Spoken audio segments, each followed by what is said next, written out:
Hi, pods. Welcome, welcome, welcome back.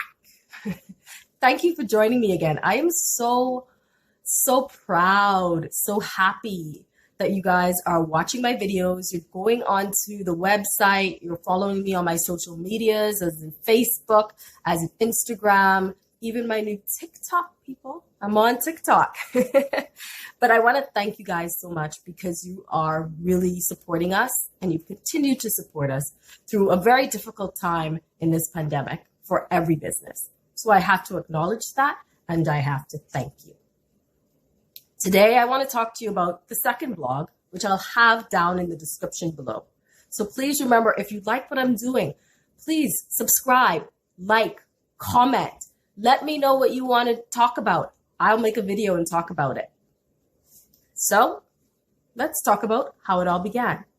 So if you watched my previous videos, you've seen that I came to a small city as a Black female entrepreneur, immigrant, mom, all the way from the Bahamas to a small little city called Sault Ste. Marie.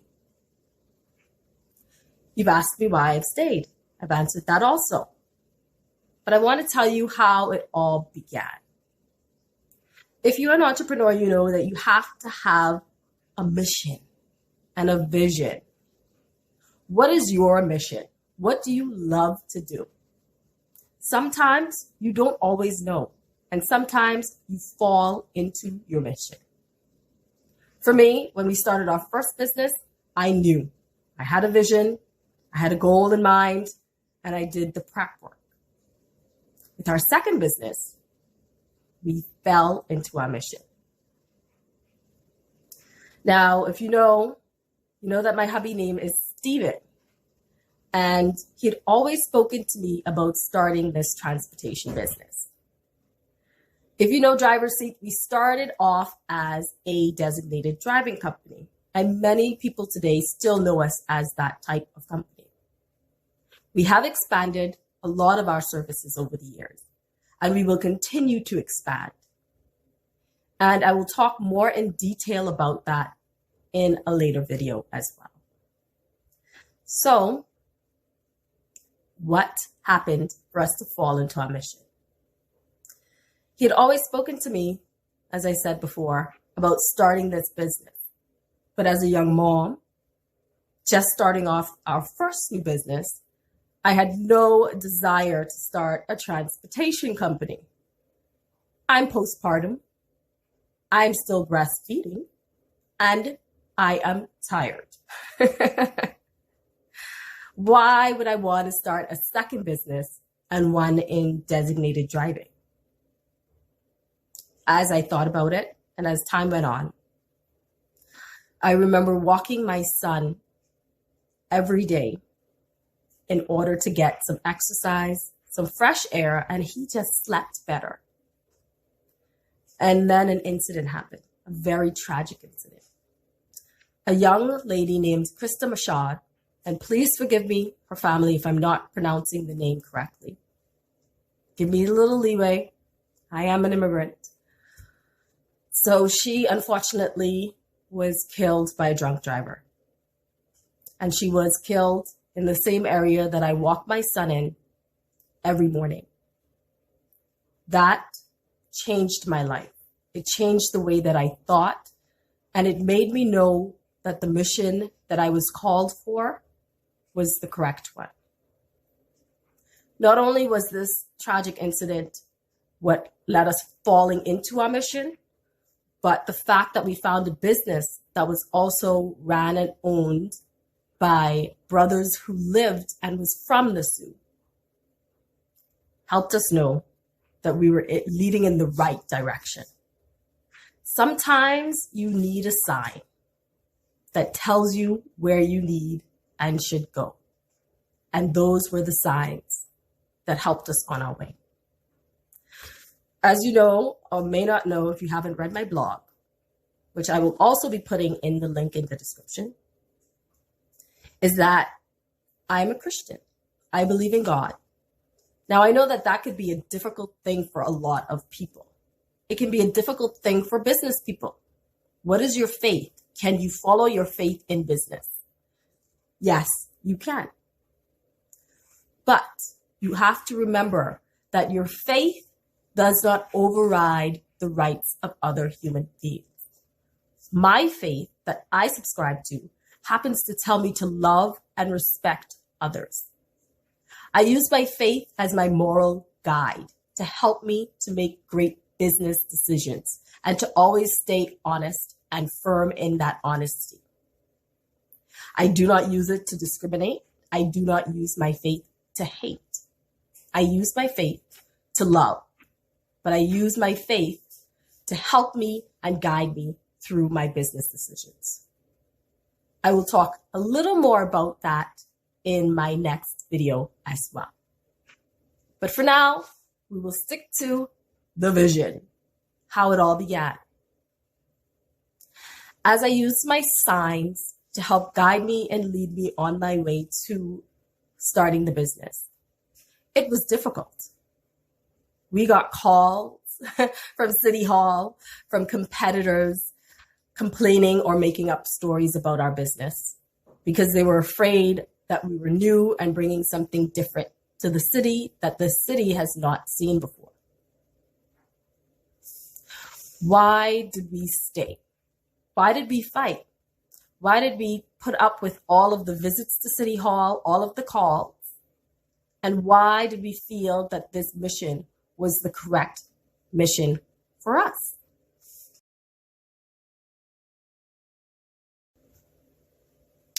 We believed in ourselves.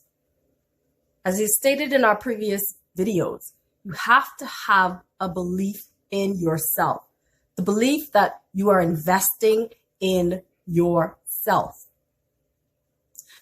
Then you have to stay consistent. That is very, very important. You have to stay consistent in everything that you do. That's in life.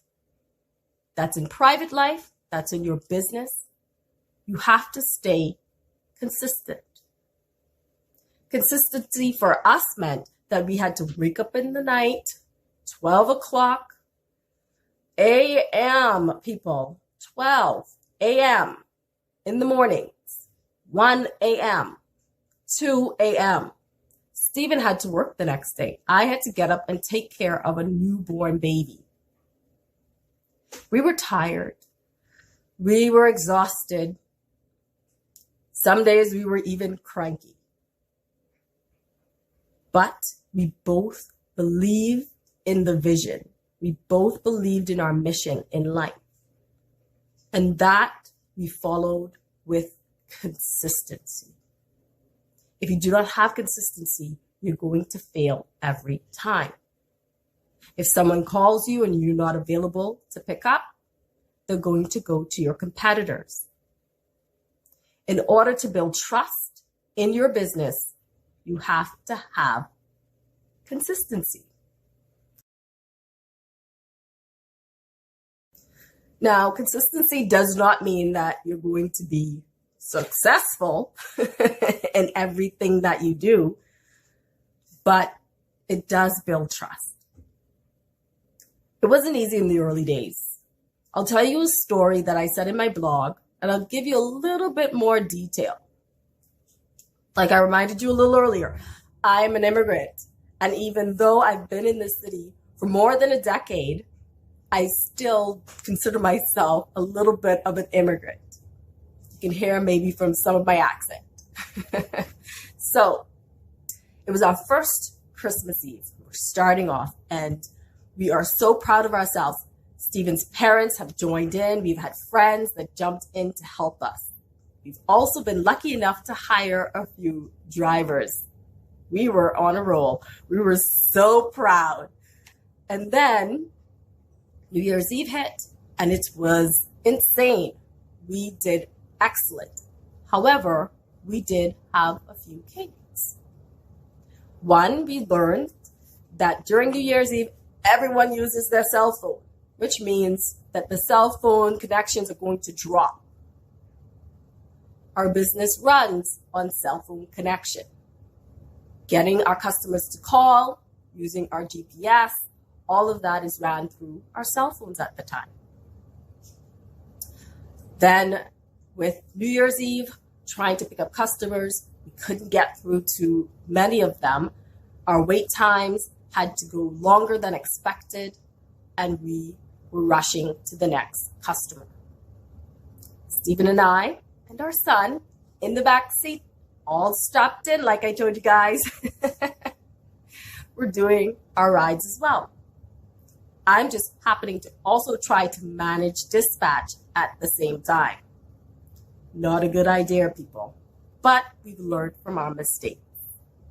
Remember in the last video again, learn from your mistakes. That's essential as an entrepreneur. So I'm a little proud of myself. My son's sleeping in the back, and Stephen goes to pick up a customer. We happen to have 2 customers with the exact same identical vehicles.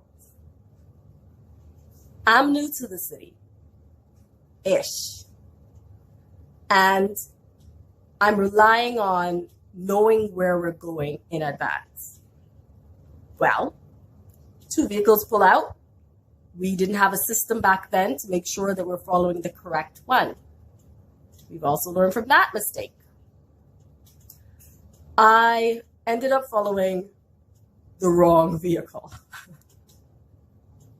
Stephen goes one way, I go the complete opposite way, heading further out of town as he's heading further into town.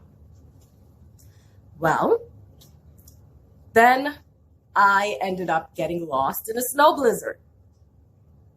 These poor people watching me follow them with my vehicle, probably terrified, wanting to call the cops on me, having no idea why I pulled into their driveway, and waiting. After a while, Stephen was lucky enough to get through to me on the cell phone. Remember, cell phone connections were iffy, they were all dropping, so he couldn't get through to me. He ended up at a neighbor's house that was close to ours because that was the original drop-off. Lucky for him. For me, he had to guide me back into town in a snow blizzard that took me 15 minutes to get back home. We learned from our mistakes. We put in those systems that were needed in order to avoid making these mistakes again. That's also needed to be as an entrepreneur. You're not going to be successful in everything that you do, but if you learn from the mistakes that you make so that you don't make them again, makes you a better business person.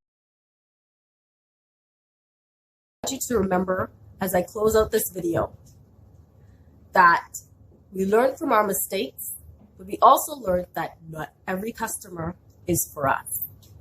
You strive for perfection, but do not allow that perfection to make you into a failure. What I mean by that is you can strive to be a perfectionist to the point where you fear actually starting your business. So I hope that you learned a few things in this vlog, and I hope that you learn a few things from this video as well. And I hope to talk to you next time. Remember to like, comment, and subscribe. Thank you again, guys.